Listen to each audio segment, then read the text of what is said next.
जय हिंद दोस्तों, मैं हूं राकेश फुजी।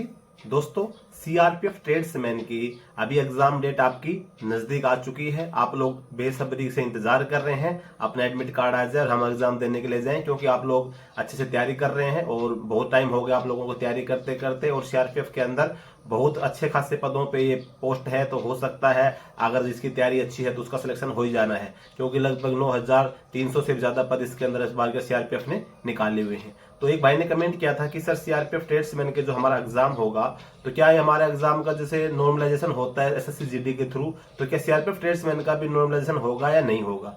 तो इसी टॉपिक पे बात करें तो सीआरपीएफ के अंदर जब आपकी एग्जाम डेट जो दे रखी है, आपका जो एग्जाम है वो 1 जुलाई से लेकर 13 जुलाई के बीच में होना है। पहले क्या होता था कि सीआरपीएफ का जो एग्जाम होता था, ट्रेड्समैन की जो भर्ती होती थी वो सीआरपीएफ खुद करवाती थी, किसी भी एजेंसी से भर्ती नहीं होती थी। और सीआरपीएफ का जो सिलेक्शन प्रोसेस था वो अलग तरीके से होता था। पहले आपका क्या होता था कि सीधा आपका या तो ओपन भर्ती करते थे, तो आप जाके सीधे जाए अपने फिजिकल किया, फिजिकल करने के बाद में आपका रिटर्न हो गया, रिटर्न के बाद में फिर आपका ट्रेड टेस्ट हो गया और उसके बाद में आपकी मेडिकल वगैरह होके आपकी फाइनल सिलेक्शन हो जाता था। या फिर कोई भी मतलब अगर फॉर्म वगैरह निकलते तो पहले आपका फिजिकल होता था, फिजिकल के बाद में आपका रिटर्न होता था, रिटर्न में ट्रेड टेस्ट के क्वेश्चन भी आते थे, नॉर्मल क्वेश्चन भी आते थे और फिर मेडिकल फिर ज्वाइनिंग होती थी।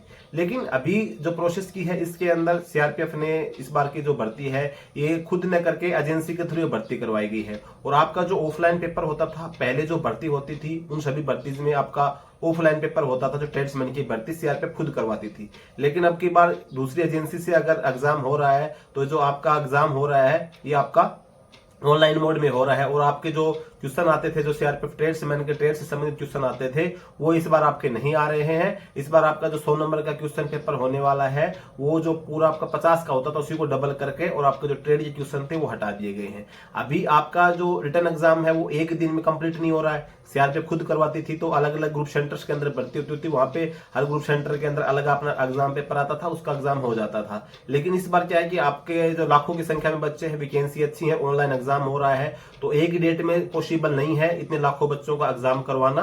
तो इस बार आपका जो एग्जाम है वो 1 जुलाई से लेकर 13 जुलाई तक लगभग आपका 13 दिन एग्जाम चलने वाला है। इसके अंदर अलग अलग पार्टियों में आपका एग्जाम होने वाला है। तो इसके अंदर क्या है कि नॉर्मलाइजेशन आपका होने वाला है, क्योंकि आपका जो एग्जाम है 1 दिन से ज्यादा दिन में हो रहा है। दूसरी बात यह है कि सीआरपीएफ खुद न करवा के एजेंसी करवा रही है। अभी आपको ये लग रहा होगा कि सर उसके अंदर तो ऐसे नोटिफिकेशन लिख नहीं रखा, नॉर्मलाइजेशन होगा कि नहीं होगा। तो आपको मैं बता दूं कि जैसे एसएससी जीडी की तरह ही सीआरपीएफ ट्रेड्समैन का जो एग्जाम है वो काफी टाइम चल रहा है, 1 से लेकर 13 दिन तक आपका एग्जाम चल रहा है। दूसरी बात ये भी है, आपका जब एग्जाम होगा उससे पहले सीआरपीएफ एचसीएम का जो रिजल्ट डिक्लेयर हो जाएगा, तो सीआरपीएफ एचसीएम के अंदर नॉर्मलाइजेशन हुआ नहीं हुआ वो सारी चीजें आपके सामने क्लियर हो जाएंगी, क्योंकि सीआरपीएफ एचसीएम का जो एग्जाम हुआ है असिस्टेंटों का वो भी एजेंसी के द्वारा करवाया गया है, वो भी अलग अलग डेट में एग्जाम हुआ, मतलब एक दिन कंप्लीट ना होकर कई दिन में चला है। तो आपका एग्जाम होते होते सीआरपीएफ एचसीएम का रिजल्ट आ जाएगा। जब रिजल्ट आ जाएगा तो डिक्लेयर हो जाएगा, जो सेम प्रोसेस उसके अंदर होगी वही प्रोसेस आपके अंदर भी रहने वाली है। तो एग्जाम से पहले आपका एक ऑफिशियल भी आपको जानकारी हो जाएगी, भाई मैं हो सकता है झूठ बोल रहा हूँ, सच बोल रहा हूँ, जो भी है कि मैं भी 100% नहीं बोल सकता नॉर्मलाइजेशन होगा कि नहीं होगा, लेकिन जहां तक 99% चांस है कि आपका नॉर्मलाइजेशन इसके अंदर होता है। अभी नॉर्मलाइजेशन और एचसीएम का जब हो जाएगा तो आपको और कंफर्म हो जाएगी। दूसरी बात यह है कि नॉर्मलाइजेशन से भैया आपको फायदा भी है, क्योंकि नॉर्मलाइजेशन के अंदर आपका 1 नंबर भी बढ़ जाए, 2 भी बढ़ सकते हैं, 3 भी बढ़ जाए, 5 भी बढ़ जाए, 10 भी बढ़ जाए, कितने नंबर बढ़ जाए, क्योंकि जब सभी डेट के अंदर सभी दिन के अंदर सेम एग्जाम तो होगा नहीं, कभी हार्ड हो गया कभी नॉर्मल हो गया, क्योंकि मैथ है तो किसी दिन मैथ इजी आ गया, किसी दिन हार्ड आ गया, तो बहुत दिक्कत आती है बच्चों को। तो हो सकता है कि जैसे जिस दिन आपका एग्जाम है, एग्जाम वाले दिन आपका हार्ड आ गया तो आपको दिक्कत होगी। लेकिन अगर नॉर्मलाइजेशन रहेगा तो आपका उसके अंदर 5 नंबर, 3 नंबर, 2 नंबर, 4 नंबर उसके हिसाब से, जो रूल के हिसाब से बढ़ सकता है।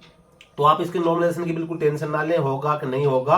आप अभी अपने एग्जाम पे फोकस रखें, बिल्कुल अच्छे से तैयारी करें कि जैसे ही आपका एग्जाम आप देने के लिए जाएंगे, आपका पहला टारगेट एक मुझे एग्जाम देना है। एग्जाम कैसा जाता है भाई आपकी लक पे डिपेंड कर, जिस दिन आपकी पारी में एग्जाम हार्ड आता है, इजी आता है, लेकिन लगभग मिलता जुलता ही रहता है, ज्यादा इतना वो नहीं होता है। लेकिन फिर भी आपको अपनी तैयारी एक अच्छे से तैयारी करनी है कि आपको भी अगर हाई लेवल का भी आ जाए तो भी किसी प्रकार की दिक्कत नहीं आनी चाहिए, और लो लेवल का आ जाए तो भी किसी प्रकार की दिक्कत नहीं आनी चाहिए। आएगा उसी में से जो सीआरपीएफ अपने सिलेबस घोषित कर रहा है, उस सिलेबस से आएगा, सिलेबस से बाहर कोई आपका आएगा नहीं। जो भाई आपको रीजनिंग है, मैथ है, जीके है या हिंदी है या फिर आप इंग्लिश में करना चाहते हैं उसी में से आएगा, कोई अलग से आपसे पूछा नहीं जाएगा।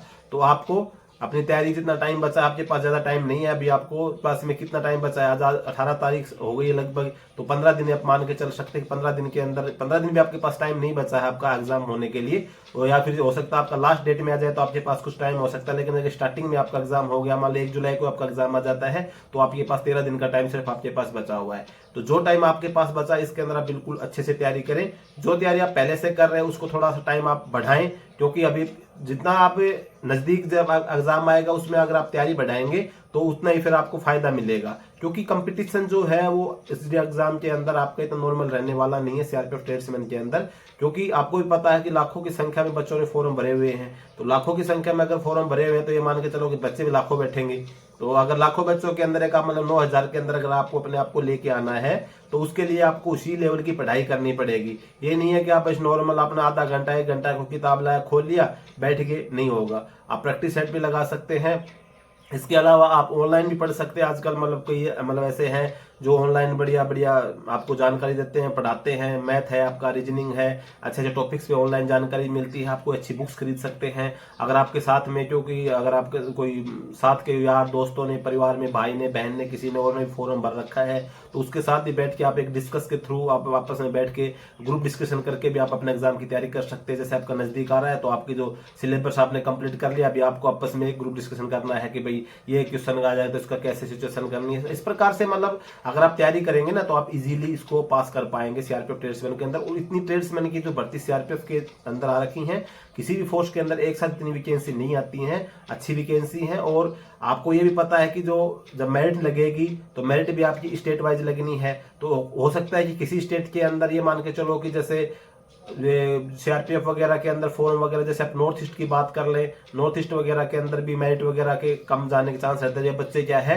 कम फॉर्म वगैरह अप्लाई करते हैं, तो ऐसे स्टेट वगैरह के अंदर तो आप मान के चलो कि आपका बहुत कम नंबर में भी चांस हो जाएगा। लेकिन जैसे नॉर्थ इंडिया है आपका, हरियाणा, राजस्थान, यूपी, बिहार, एमपी, इस क्षेत्र की अगर हम बात करेंगे तो इस क्षेत्र के अंदर कंपटीशन ज्यादा रहता है बच्चों के अंदर। तो आपको जिस क्षेत्र के हिसाब से, उस क्षेत्र के हिसाब से तैयारी कर लेना। खास करके नॉर्थ इंडिया वालों को तो ये मान के चलो कि सबसे ज्यादा ही मेरिट जाती है। आपको पता है हर जो एसएससी की हो, जो सीआरपीएफ ट्रेड्समैन की हो, किसी और पोस्ट की हो, सबसे ज्यादा फॉर्म जो अप्लाई होते हैं इसी क्षेत्र से होते हैं और मेरिट भी इसी क्षेत्र की ज्यादा जाती है। तो आपको वैसे घबराना नहीं है। जो तैयारी आपने करी है उसी तैयारी को थोड़ा और बढ़ाएं। 15 दिन का, 20 दिन का, जो आपके पास टाइम मिलता है, जैसे आपके एग्जाम डेट है तो इस हिसाब से आप अपनी तैयारी करें और आप इसके अंदर पास हो जाएं। पास होके अपनी एक जॉब पक्की कर ले, सीआरपीएफ ट्रेड्समैन के अंदर भर्ती हो जाए सीआरपीएफ के अंदर, और सीआरपीएफ की सेवा में, देश की सेवा में अपना योगदान फिक्स कर लें।